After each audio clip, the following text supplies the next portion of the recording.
classifier updates. A lot of big achievements, right? Yeah, everybody putting up classifier. Right. Okay, but we're gonna have Corey on. Anyway, welcome to the Practical Pistol Show. My name's Ben. I'm here to answer your shooting questions today. Soon to be president-elect, vote for Mike Foley. Yes. Whoop whoop. Yes. Mike's just here. Mike's just here as just a dude. He's just here to talk. Grandmaster Matt. Hi. And it's Corey Estill, right? That's the right way to pronounce Correct. it. All right, you're the subject That's of the show. absolutely right. You're the subject of the show, man. 6-gun Grandmaster. This just happened in the latest update. Mike said it'd be cool to have you on to talk about it, so that's why you're here. Sound good? Sounds good to me. All right, so not many people make Grandmaster, right? Once you do, you get to go on a podcast about it. But even fewer people make Grandmaster in more than one division, and apparently only 3 people ever have taken the time to make Grandmaster in all of the divisions, and Lim 10, and Revolver. Right? We're not counting those as divisions. I don't know that that's the real thing. Oh, it's real, all right. All right. So Corey, how long have you been shooting?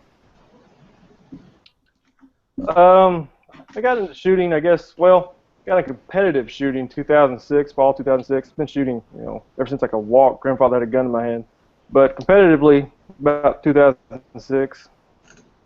So that's coming up. So this would be your 10th season. Mhm. Okay. What was your first division that you were into? Your first, like, competitively, what were you doing? I would have to say probably production. I started off with, like, the first gun I had was a 9mm single stack, shot limited 10 minor. Yeah. What? And then I got, exactly. Dude, I didn't know anything. I just got a gun, went and shot. You didn't have knowledgeable people at your club, such as Mike Foley, to tell you that Lim 10 minor is gay? No, they just said, come shoot, so I brought my stuff and went and shot. Okay, well, now Lim 10 minor is called single stack minor, so anyway. That's right. We've got that fixed up. Anyway, so you brought that, and then people are like, "Hey, dude, that's the wrong tool for the job." Exactly. Okay, and then you get yourself a man. They're like, "Hey, man, you need to do something else." You needed, well, like an XD or something, right? Exactly. That's what I went and got. XD. Actually, that is your production gun, right? That's true. No, not now. No, I shoot shadows now. All right, but back in 2006, like, the XD seemed like an attractive option. Yeah, that's what I was a Springfield fanboy, if you will. So I got a XD and went and shot it. Before all you haters chime in, as I recall, a Springfield XD won production nationals in 2006. That's more than CZ has won. I can't say nothing. it did. That Latham won that year with an XD. That's true. So Corey, you were hopping on like that's the winning gun, man. Get on team. Well, I was ahead of the game, right? Yeah. Yeah, you were ahead of the game. Okay, and what was your skill level like? Oh, horrible, horrible. What like you said, accuracy by volume, right? I was talking about my own shooting, which I've learned that shooting more at stuff is often better. Right? So you were. Right. What were you like? Because a lot of listeners are like, "Oh, I'm C class. I'm never going to get better. Never going to be a GM." Right? Was that? I mean, did you start off in C or something? Oh, dude, I started off bottom D. Like, I think my first classifier was probably 15-20%. It's horrible. Oh my God! So how long did you kind of trudge along in bottom of D class? I can't remember off the top of my head. But I'd say I was probably a solid season. I was probably D. And I jumped to C and blew through it pretty quick. Got to B, and I don't know. B was the hardest one for me to get out of. I stuck there forever. So, I mean, we're talking like 5 years as a B class guy or something. Probably two. Because I think I All got my right, so this first was GM card 4 years. 4 years. Okay, what was your practice schedule like during this?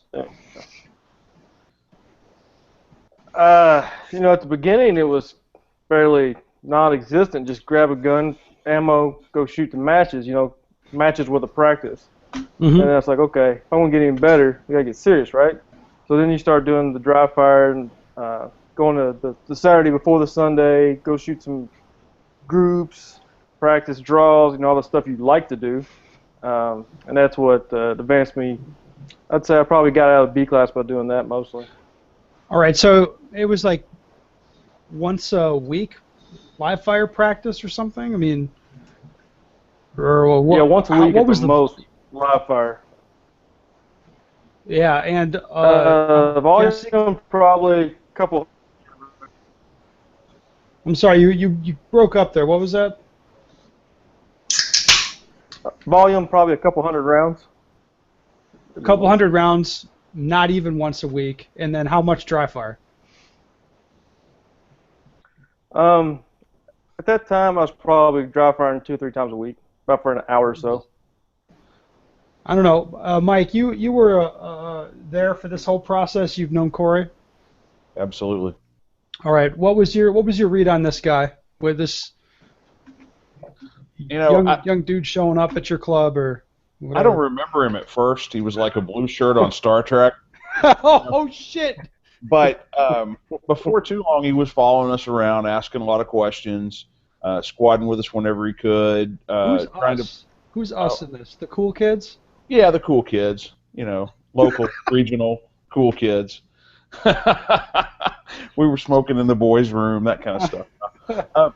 But seriously, he was he was a student of the whole process, asking a lot of questions, going home working on it, coming back the next week with it, asking a new question, and he just dived in head first. And in my opinion, from a place of very little talent, he built his game, and of course now he has, now he has some talent. But it took a lot of learning repetitive behavior to bring it out. Mike, at what point were you like, yeah, this guy could do something? The first 2 or 3 times he beat me, I thought, you know what? If he keeps this up, this is going to become a thing. Well, how many years was that? I mean, was it like, 2 or 3 years in before you say like, hey, maybe this guy has some talent, or maybe we'll put this thing together? It was a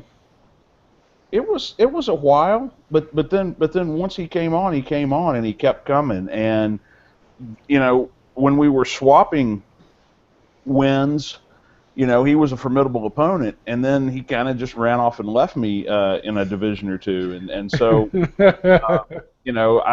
I don't have to catch him asleep to beat him, but it's rare that I can bring that heat, and so that's when I really noticed him, and we became friends, and we started shooting together a lot, traveling together a lot, teaching together some, and to me, I take a tremendous amount of pride in his accomplishment, even though I had very little to actually do with it.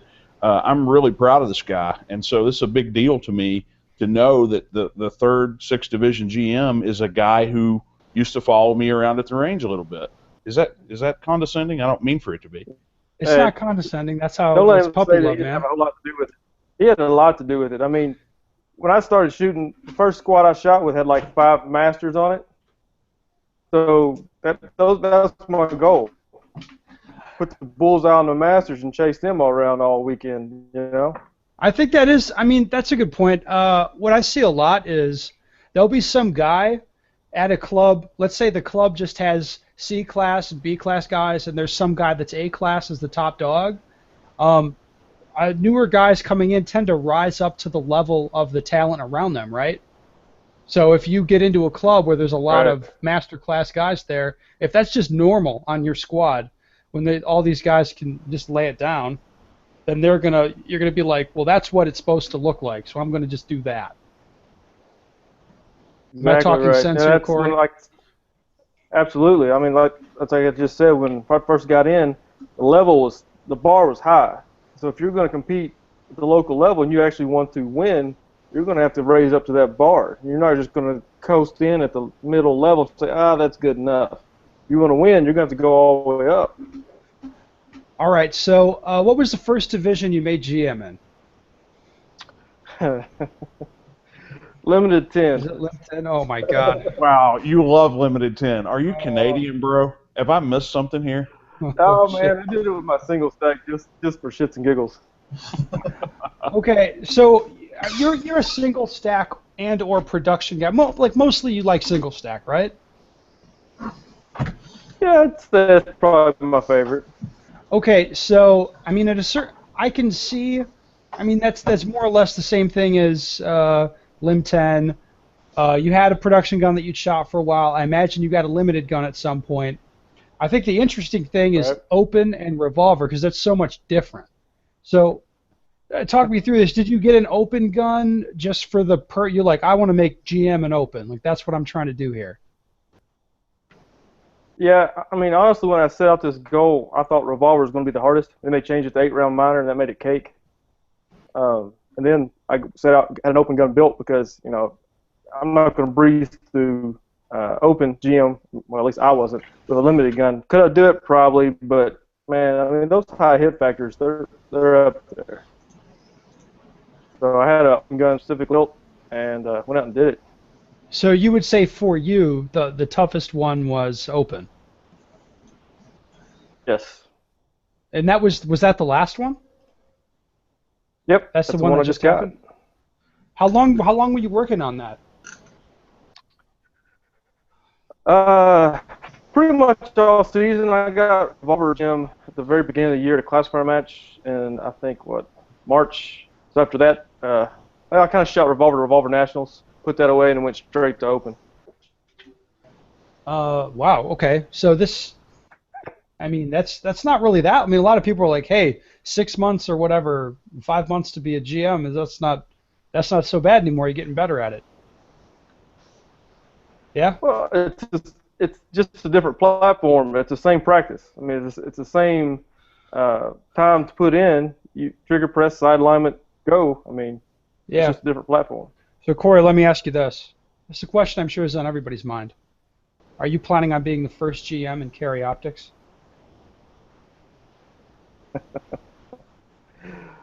I'm kind of enjoying shooting open right now, actually. I mean, I don't know. It depends on what USPSA does with it. I've thought about.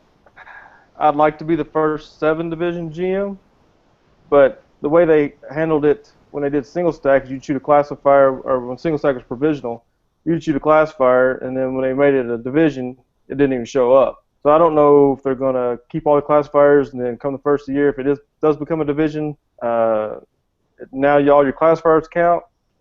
If it does, yeah, I'm going to shoot it. I mean, if it comes to division, yeah, I want that one too. Mike, do you feel like you could just arbitrarily promote people to carry optics GM, or what do you think is going to happen here? Well, I learned today that a lot of people have been shooting carry optics. One local guy has 7 classifiers already, and What? yes, and they're What the not. fuck are you talking about? Yeah, he has 7 classifiers already.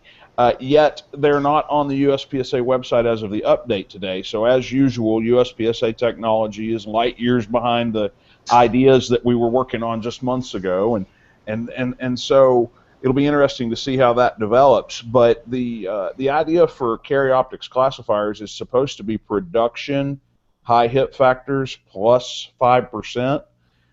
Which they came up with in that train wreck of a board meeting that I attended earlier in the year. Let's not beat that dead horse.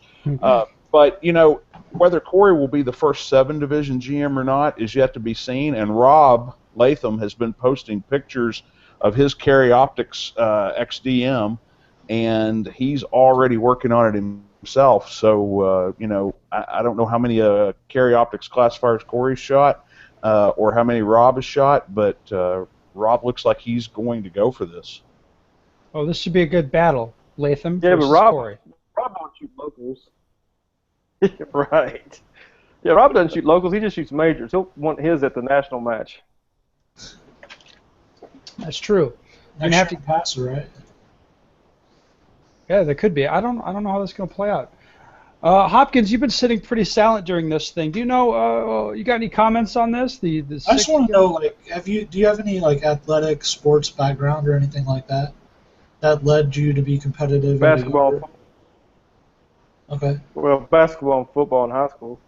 that was But it. I've always been competitive. If I'm going to do something, I'm going to do it all the way, the best I can. I'm not going to do something 75%. I'm do it all the way. All right. Well, so aside from carry optics, GM, what's the next goal for you? You know, what is there now? To be a Do? real GM in all the divisions, I guess. I mean, I've got the card in all the divisions, but I don't think that I'm really top level GM. Like, for instance, using you two as example, super squatters. I wouldn't consider myself a super squad GM. So there's a whole lot of work I've still got left to do to be higher level, if you will. Yeah. Corey, what were your nationals finishes this year, last year? Seems to me like you had some pretty good finishes at the nationals, if I recall. Not the single stack one. But I mean, you've been in the top 20 at single stack nationals more than once, and you've been in the top 20 at Revolver. I was top 16 at single stack nationals, not this year or last year, but 2 previous years, and then I was 11th at Revolver this year. Okay. Well, this is good. Corey, do you have anything you'd say to people who are like, let's say they're a 15 or 20% D-class guy, just started shooting, and they're following around the master class guys at their club, these smug pricks, and they're trying to be as good as them? What you got any advice for that guy? Yeah, get your gear to run first. That's a legit, like, That is. I mean, that's good that's the point. biggest thing I see, man. Is B class or not B class really, C and D classes, their gear just doesn't run. It's not for lack of effort. It's just their gear doesn't run. You get to like B class, and all of a sudden they've got their gear to run, and now it's okay. Now I've got to work on this or this or this. It's just be consistent. Yeah, zero your gun. All right. All right. Well, That. all right, guys. So let's move on to a shooting question. Thank you, by the way, Corey. We're gonna talk about shooting now. So here's the email I've got here. Hi, Ben. I listened to your Practical Pistol show, and I'm in need of some advice as well as insight as to what you would do. My problem is I'm an open A-grade IPSC shooter, and I have been for over a year now, and I'm finding it especially tough to crack master level. I'm consistently getting from 75 to 90% of our local gym at matches, but I've yet to get the 85% needed for a master at a grading match. I believe my splits are fine, my reloads are fine, my accuracy is fine, my draw is fine, my footwork is okay. How do you improve on the non-shooting aspects of your game, and how would you prioritize them from most important to least? So I should point out this is coming from an international guy, and they're doing the classification system a little differently there. But you do see that phenomenon a lot in the U.S. Guys get to the, let's say, 75%, 80% level at bigger matches, and they just find it really, really hard to break past that. I'll kick it to you, Foley. What do you think? What would you say to a guy like, hey, I'm here. I feel he feels like he does everything pretty good. He didn't suck at anything, and it's like, well, how do I get better once I get to that level?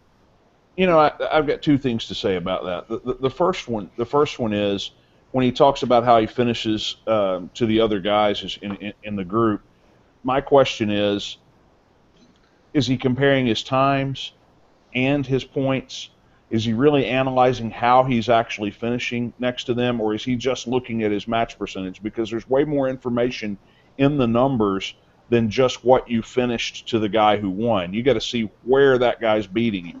The second thing that I'll say about that is it may be time for a professional class, some professional instruction, and there are a lot of good instructors out there that are worth the money to go spend a day with, who can tell you what you're doing wrong that you'll never find on your own. Hopkins, what's your thoughts on this? Kind of like what Mike said. I would try to get some video. Maybe that'll be some eye-opening thing. That's and then not just you look at it, have someone else look at it also. If you can't really afford to go to a class or something like that. Yeah, there's a lot of experts on some forums. There's a lot of experts on the internet. That's true. All of that stuff, every bit of it. Pay no attention to that. All right, Corey, what are your thoughts on this? Yeah, Hopkins is all over that. The video, I videotape all my matches, so you can go back and check and see what you did wrong, foot placement, movement, all that stuff. Another thing I would tell him is he paying attention to the top guys as they're shooting? Like, are they the guy in front of him and they're watching him? Because you're not going to get better at the match. You're as good as you're going to get right now. So if you're trying to beat that guy at the match, you got to shoot your own stat. That's it. I mean, you're not going to beat him if he's already better than you. He's put in the work and you haven't. You're going to get what you get put into it. All right, guys. I've got a thought on this that I want to run by you. So a guy came up to me this last weekend who was exactly this guy. I mean, in terms of his skill, he's like 75, 80% guy, but he's pretty good at everything.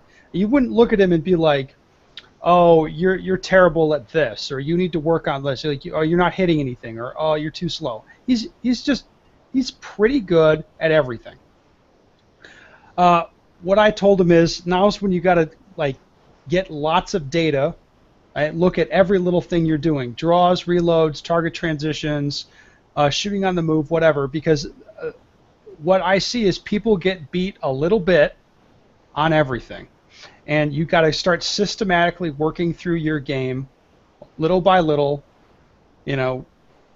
Prioritize whatever you think is the lowest hanging fruit for you, and start working on it with really specific training designed to help you be better at that thing, whatever that is, and systematically work through your game from top to bottom. And that's why when you see guys get to that 75, 80% level, to get better than that takes lots of effort and usually years and years. And guys move up, a little bit at a time for year on year after they get to that, pretty good at everything level. Am I talking sense here, Foley? What do you think? Absolutely, it makes perfect sense to me. Yeah. Well, that's great. I like that. But that's, it's not a super specific answer, but that's the truth. Is you're going to look at, every little thing you're doing, and start working at it. Set up. Hopkins, what do you think? I mean, that's what it's going to be. You're not going to be losing 2 seconds on one thing. You're going to be losing tenths on everything. Yeah, so it'll just multiply over the whole stage. So. There's a lot of guys I've seen, and tell me if you've seen guys like this who it's like they go and they shoot a match and they finish like that, and they're like, oh, I did this thing wrong, and then they go and like, oh, I fixed that thing, so now I'm gonna win this match now. And then they don't, and they're like, oh, it starts to get really frustrating for people, where they see something they're doing wrong and they fix it, and they don't see a noticeable gain in the match results. Have you seen that? Yeah, kinda. I mean, it's not at that level. It's not going to be one thing, no matter what they think or say. It's not going to be one thing. Yeah, that's the truth. It's never one thing. Yeah. It's like a constellation of problems, almost always. All right, Corey, you got anything else to say about this? No, y'all nailed topic? It's like Hopkins said. It's going to be you're going to add a bunch of little things together to get your seconds there. It's not going to be one thing where you're going to save seconds here and there. Bunch of tenths. Yeah. Well, Corey, thank you so much for coming on and telling people about your story. I think it's inspirational. People love it when we have dudes that were at one time like bad and they got good, or chicks or whatever who do well. They love having those people on. So thank you so much. problem. Do you have a website people go to get in touch with you, or do you need that social media bullshit? Just the Facebook. Just the Facebook. All right.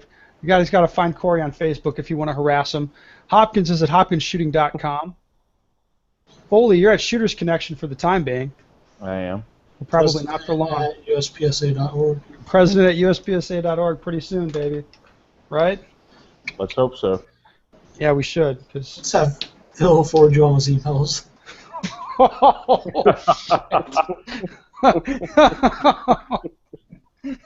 All right, that's a good time to end it. If you've got a shooting question you'd like to send to me, evan@bensticker.com. Send me your question. I'd love to answer it for you.